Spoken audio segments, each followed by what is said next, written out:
Shalom dan selamat pagi, Bapak, Ibu, dan juga saudara-saudari yang terkasih di dalam Yesus Kristus. Pada pagi hari ini, kembali lagi bersama saya Armando Napitupulu di Lentera Anugerah. Kita akan bersama-sama merenungkan kebenaran firman Tuhan yang akan menjadi penuntun di dalam kehidupan kita. Sebelum kita merenungkan firman Tuhan, mari kita bersatu di dalam doa. Kita berdoa. Kami bersyukur untuk kebaikan serta kemurahan Tuhan yang sepanjang hari kami rasakan. Dan pada saat ini Tuhan, di pagi hari ini, kami hendak untuk merenungkan sedikit dari firman Tuhan. Kami memohon Tuhan, biar Roh Kudus membimbing kami, memberikan kami pengertian akan kebenaran firman Tuhan, agar firman Tuhan betul-betul bisa menjadi firman yang menuntun kehidupan kami. Di dalam Kristus Yesus kami berdoa. Amin. Mari kita membaca firman Tuhan yang diambil dari Kisah Para Rasul pasal 4 ayat ke-32 hingga ke-35. Saya akan membacakan untuk kita semua. Demikian firman Tuhan. Adapun kumpulan orang yang telah percaya itu, mereka sehati dan sejiwa, dan tidak seorang pun yang berkata bahwa sesuatu dari kepunyaannya adalah miliknya sendiri. Tetapi segala sesuatu adalah kepunyaan mereka bersama.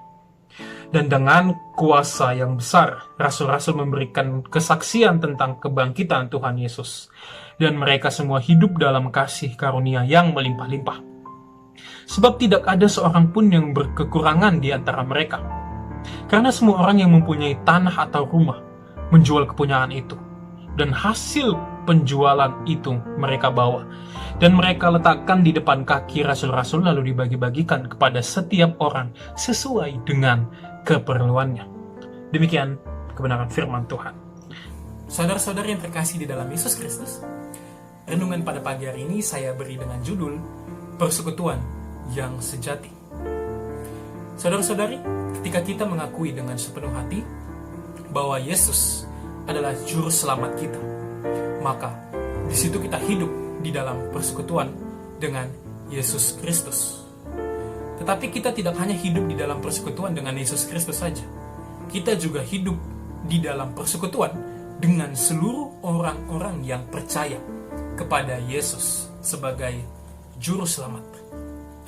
Namun, persekutuan sejati bukanlah persekutuan ketika orang-orang dalam persekutuan tidak terikat dalam kasih antara satu dengan yang lain. Lantas, bagaimanakah sebenarnya bentuk persekutuan yang sejati itu? Saudara-saudara yang terkasih di dalam Yesus Kristus, kita bisa belajar dari kehidupan jemaat mula-mula yang mempraktikkan sebuah persekutuan yang sejati. Mereka adalah komunitas yang percaya kepada Yesus Kristus sebagai Sang Juru Selamat yang mereka dengar melalui pemberitaan para rasul.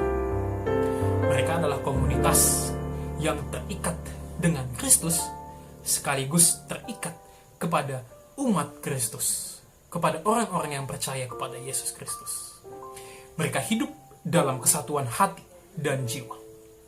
Nah, bukti sehati dan sejiwa itu kita lihat dari sikap mereka terhadap satu sama lain. Dikatakan pada ayat 32, bahwa tidak ada seorang pun yang berkata, segala sesuatu dari kepunyaannya adalah milik sendiri. Tetapi segala sesuatu adalah milik bersama. Mereka sepakat untuk meniadakan sikap egois dan individualis, dan mulai mengarahkan perhatian kepada setiap orang di dalam komunitas, mulai mengarahkan perhatian kepada komunitas. Sikap mereka cukup ekstrim. Dikatakan bahwa mereka sampai menjual tanah, menjual rumah demi komunitas, demi jemaat.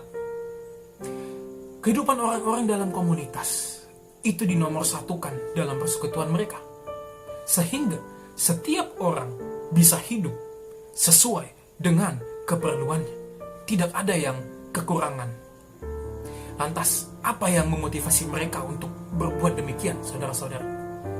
tentu kita percaya perbuatan mereka itu merupakan karunia Roh Kudus. Dan juga yang pasti, perbuatan mereka itu lahir sebab mereka telah mendengar pengorbanan Yesus Kristus yang rela menderita demi keselamatan umat manusia. Kristus yang rela untuk mati demi manusia.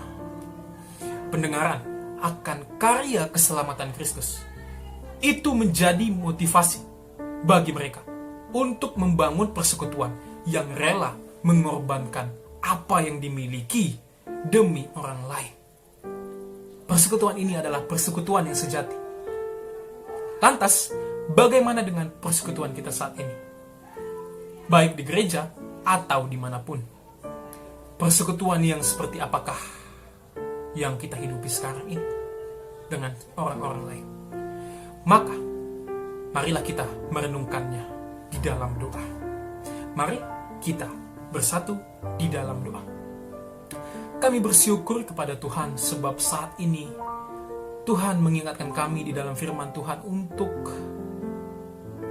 membangun persekutuan yang sejati, persekutuan yang rela mengasihi satu dengan yang lain.